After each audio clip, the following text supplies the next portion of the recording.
Fernandinho, mestre, de acordo com...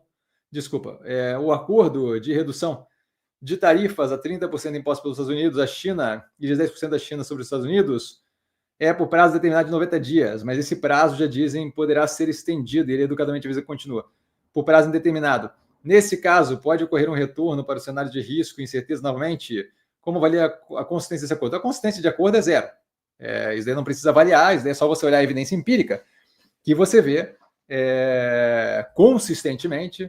Só um minutinho aqui que estão fazendo propaganda no canal, já vai tomar uma invertida aqui. Você vê isso daí através da evidência empírica. Espera aí, só um pouquinho. Deixa eu fazer isso daqui, que isso é uma coisa que me incomoda. Isso aqui. Foi. Você olhando para a evidência empírica, certo? Você vê que não tem qualquer tipo de consistência, nenhum tipo de tomada de decisão desse governo Trump. De modo que não dá para levar isso daí nem vagamente como algo a C, X ou CY, tentar prever o que vai acontecer. O que foi falado lá atrás aqui no canal e que a gente vê sendo confirmado é que a ideia toda de eu faço o que eu quero, como eu quero e dane-se, não funciona assim, certo? Não é à toa que eu fico brincando e chamando ele de frouxo, sabe? Por quê? Porque claramente você não consegue simplesmente... Você vai afundar, a economia...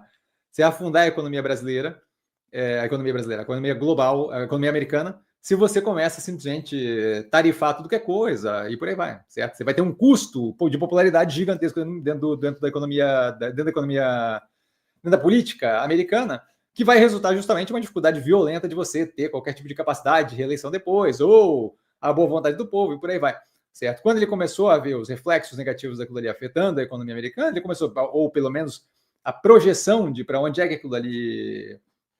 de para onde é que aquilo ali vai, a gente claramente vê ele começando a recuar. E isso daí já tinha sido falado várias vezes antes, certo? Quando ele começou a botar a tarifa em todo mundo, eu botei lá, tiro no pé. Backfiring, claramente ia backfire, claramente ia sair pela culatra que ele tira ali. E é isso que está acontecendo. Então, chorou, tentou passar uma ideia de que a China ia voltar atrás, de que ia ter acordo, mas não é isso que aconteceu, claramente.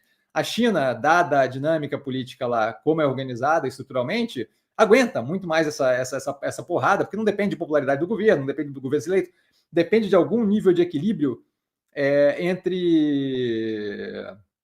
depende de algum nível de equilíbrio entre o que você tem ali de qualidade de vida da população e algum nível de capacidade de manter aquilo ali crescendo para justamente manter essa dinâmica, onde é basicamente um sistema político ditatorial. Mas ele não precisa de uma eleição a cada 4 anos, ele não precisa de nada disso, certo? Ele não precisa de apoio do Congresso, nem nada disso, o Xi Jinping, certo?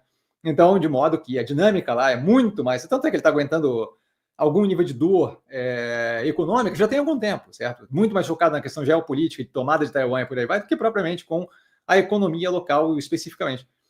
Então, assim, zero de consistência de qualquer coisa, não procuraria fazer nenhum tipo de previsão que não fosse com base em teoria dos jogos. Você consegue ter algum nível de previsibilidade por teoria dos jogos. Quando eu falei lá atrás que, isso aqui não... Se durar... Lá atrás, quando eu falei, eu falei, olha, agora a gente vai ver, certo? Se ele consegue, se ele vai manter a dinâmica de eu acredito muito em tarifa e vamos até o final e dane-se popularidade, ou se ele vai fazer o que, obviamente, ele vai fazer, que é o quê? Culto à personalidade populista, certo? A hora que eu começo a ver que eu estou pisando no pé de todo mundo, eu começo a recuar, porque se eu não recuar, eu vou tomar na cabeça daqui a pouco. Porque eu dependo de eleição daqui a algum tempo. Então, assim, não faria previsão nenhuma.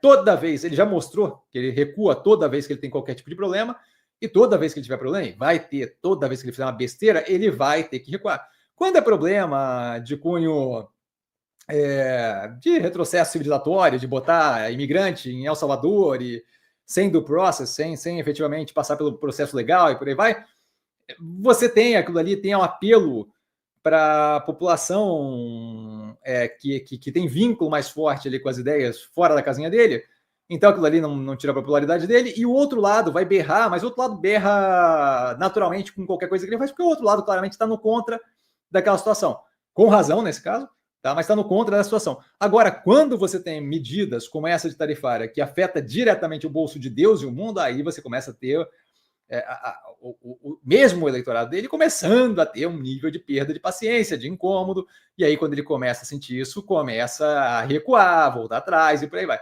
Certo? Então, assim, há muita bravata e pouca capacidade de levar à frente as medidas mais agressivas que ele tem com relação a tarifar, com relação a descompasso econômico global. Mas não tentaria prever movimento específico nenhum, porque ali ele claramente está tomando decisão no curtíssimo prazo, com base em ímpeto, no médio e longo prazo, com base nas consequências da besteira que ele fez, para não falar palavrão. Tá?